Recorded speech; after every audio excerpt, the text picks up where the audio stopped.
কুমিল্লা ৪ আসন থেকে নির্বাচিত মাননীয় সদস্য মোহাম্মদ আবুল হাসনাতকে তার জরুরি জনগুরুত্ব সম্পন্ন বিষয়ে মনোযোগ আকর্ষণের নোটিশ পড়ার জন্য আহ্বান জানাচ্ছি।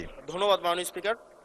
মাননীয় স্পিকার, আজকের উত্থাপনীয় বিষয় হচ্ছে কুমিল্লা সিলেট মহাসড়ক 4 লেনে উন্নতিকরণ প্রকল্পের স্থবিরতা দূরীকরণ এবং বর্তমানে জরাজীর্ণ দশার কারণে সৃষ্ট জনদুর্ভোগ নিরসন প্রসঙ্গে।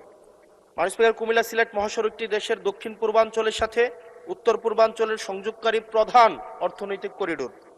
কুমিল্লার ময়নামতি থেকে ব্রাহ্মণবাড়িয়ার দরখার পর্যন্ত মোট 54 কিলোমিটার এই মহাসড়কটি 4 লেনে উন্নতি করার কাজ 2022 সালে শুরু হয়ে 2026 সালের জুনের মধ্যে শেষ হওয়ার কথা থাকলেও বর্তমানে এর কাজ প্রায় স্থবির হয়ে আছে। ভিডিও চিত্র এবং সরজমিন এবং আমি যেহেতু এই এলাকার স্থানীয় বাসিন্দা, আমরা সব সময় দেখি মহাসড়কের বিভিন্ন স্থানে বড় বড় গর্তের সৃষ্টি হয়েছে এবং সংস্কার কাজের ধীরগতির কারণে সামান্য বৃষ্টিতে সড়কটি কর্দমাক্ত ও চলাচলের অযোগ্য হয়ে পড়েছে।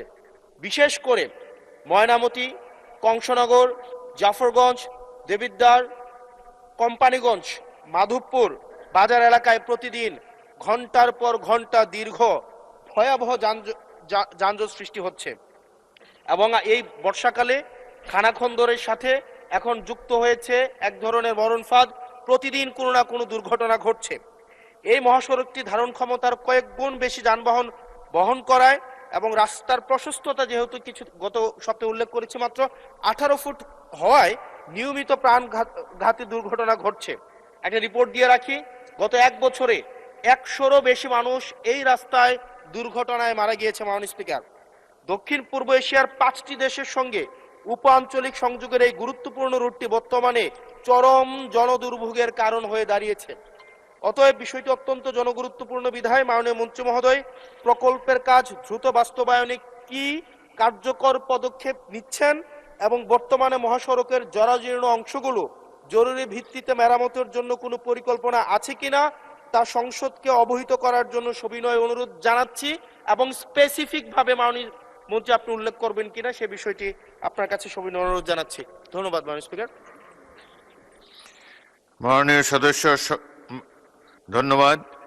এবার মাননীয় সড়ক পরিবহন ও সেতু মন্ত্রী জনাব শেখ রবিউল আলমকে এ বিষয়ে একটি সংক্ষিপ্ত বিবৃতি প্রদানের জন্য আহ্বান জানাচ্ছি। মাননীয় স্পিকার, আপনাকে ধন্যবাদ।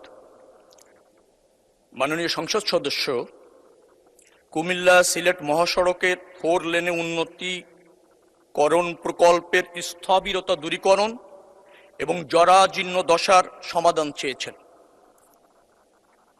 মাননীয় সংসদ সদস্য এবং মহান সংসদকে এ বিষয়ে অবগত করছি, বাংলাদেশ সরকার এবং ভারতীয় লাইন অফ ক্রেডিটের যৌথ অর্থায়নে কুমিল্লা ব্রাহ্মণবাড়িয়া জাতীয় মহাসড়ককে 4 লেনে জাতীয় মহাসড়কে উন্নতিকরণ প্রকল্পটি ইতিমধ্যে একনেক সভায় অনুমোদিত।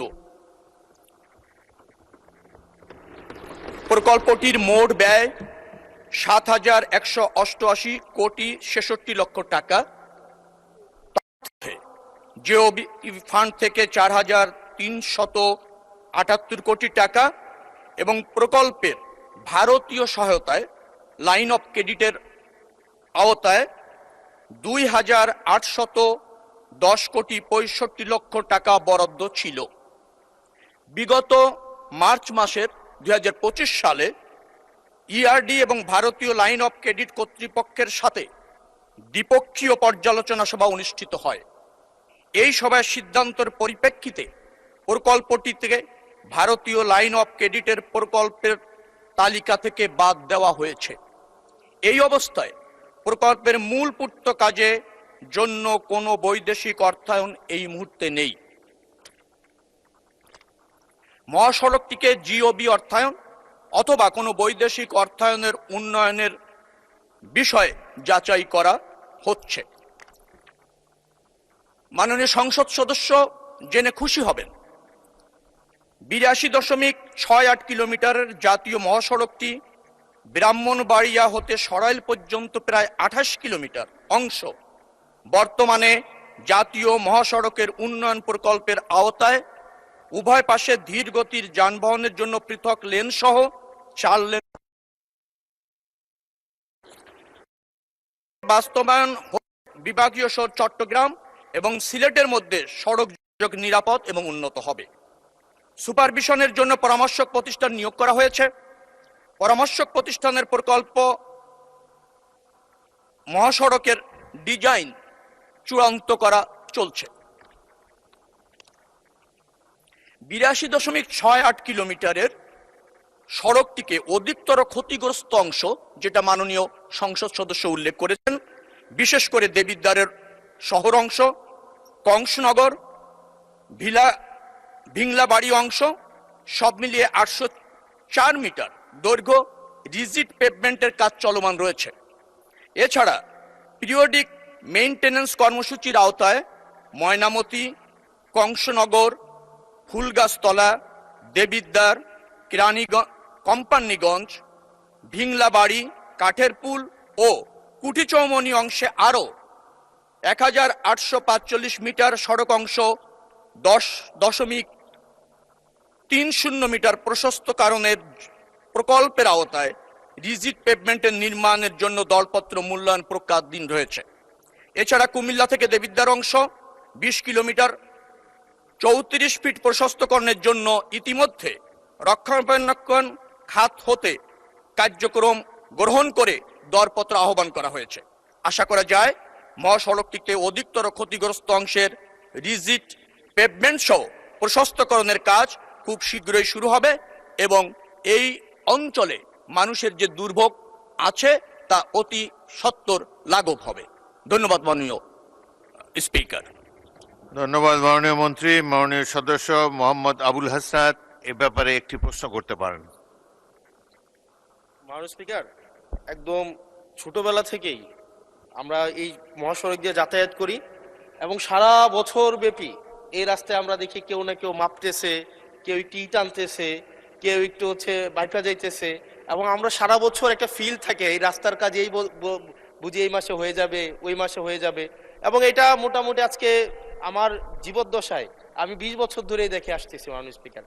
এবং আজকে আমাদের মাননীয় মন্ত্রী যে উত্তর দিলেন, মাননীয় সদস্য, গত 20 বছর তো বিএনপি ক্ষমতায় ছিল না, আপনি সরাসরি প্রশ্ন করুন।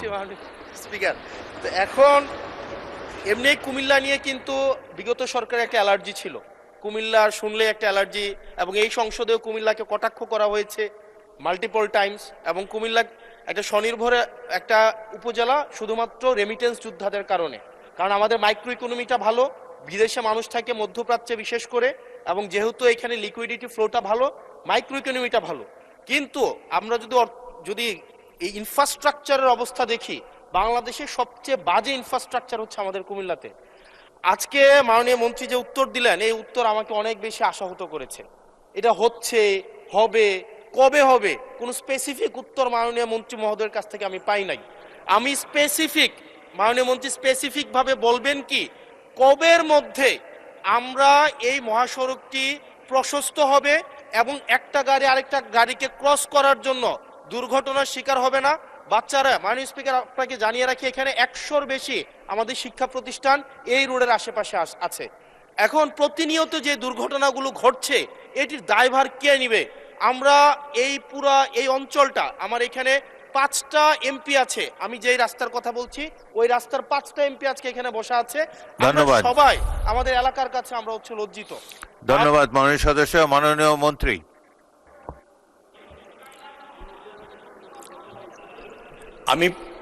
ধন্যবাদ মাননীয় স্পিকার। আমি প্রথমেই উল্লেখ করেছি যে এটি একনেকে পাশ হওয়া একটি প্রকল্প, যার দৈর্ঘ্য 82.68 কিলোমিটার। কিন্তু জিওবি ফান্ড এবং ভারতের যে অর্থায়ন লাইন অফ ক্রেডিট, সেই ফান্ড প্রত্যাহার হওয়ায় এই প্রকল্পটি এই মুহূর্তে অর্থায়নের নিশ্চয়তা নেই। আমরা জিওবি ফান্ড থেকে করব নাকি অন্য কোনো জায়গায় অর্থের যোগান দিব সেই ব্যাপারে কাজ করছি। তবে 28 কিলোমিটার যেটা কথা আমি বলেছি সেটির কাজ চলমান আছে এবং সেটি বাস্তবায়ন হতে চলেছে। বাকি যে অংশটা আছে সেটা আমরা ফান্ড সার্চ করছি, ফান্ডের নিশ্চয়তা হলেই দ্রুততম সময়ে শুরু হবে। যেহেতু একনেকেও আপনার অনুমোদিত প্রকল্প, অথবা আপনি ধরে নিতে পারেন সরকার এই প্রকল্প বাস্তবায়ন করবার জন্য দ্রুত গতিতে সরকার কাজ করছে।